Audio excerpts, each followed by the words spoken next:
வணக்கம் மக்களே. இந்த சைட் நம்ம திருச்சியில் ஒர்க் ஸ்டார்ட் பண்ண போகிறோம். ஸோ அதுக்காக நம்ம கம்பெனியில் ஸ்டீல் பிளேயர் ரெடி பண்ணிட்டு இருக்கோம். நம்ம கஸ்டமர் நம்ம வீடியோஸ் பார்த்தா கால் பண்ணாங்க. ஸோ சைட்டை விசிட் பண்ணி கொட்டேஷன் கொடுத்தோம்.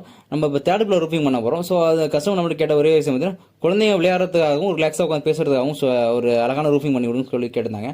நம்மளும் பண்ண ஒர்க்கோட மாடலாம் காட்டணும். அதில் சின்னதாக ரூஃபிங் பண்ணி கொடுத்துருப்போம் ஸ்டீல் பிளேயர் வச்சு. ஸோ அதே கான்செப்ட்லேயே வேணும்னு சொல்லி நம்மள்ட்ட கேட்டிருந்தாங்க. சரி ஓகே மேடம் செய்யலாம்னு சொல்லி நம்மளும் ஓகே சொல்லியாச்சுங்க. இப்போ அதுக்காக கம்பெனியில் ஸ்டீல் பிளேயர் ரெடி பண்ணிட்டு இருக்கோம்.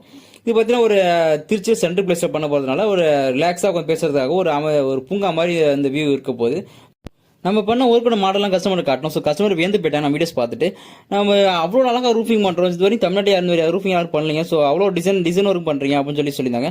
நம்ம பில்டிங் ஸ்டார்ட் பண்ணுறப்ப உங்கள் வீடியோஸ் பார்த்தா கண்டிப்பாக பில்டிங் உங்கள்கிட்ட கொடுத்துருப்பேன் அப்படின்னு சொல்லி கஸ்டமர் ரொம்ப ஒரு ஃபீல் பண்ணி பேசினாங்க.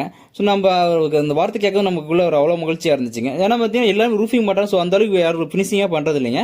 ஸோ நம்ம ரூஃபிங் மட்டும் பண்ணுறதுல எக்ஸ்ட்ரா டிசைன் ஒரு ஸ்டீல் பிளேயர் தமிழ்நாட்டில் இது ரெடி பண்ண அளவுக்கு நம்ம பிளேயர் டிசைன் பண்ணி கொடுத்துட்ருக்கோம். பட் எல்லாமே நம்ம ஸ்டீல் ரெடி பண்ணுறாங்க. ஸோ இது காஸ்ட் வைஸ் கம்மியாக இருக்கும்.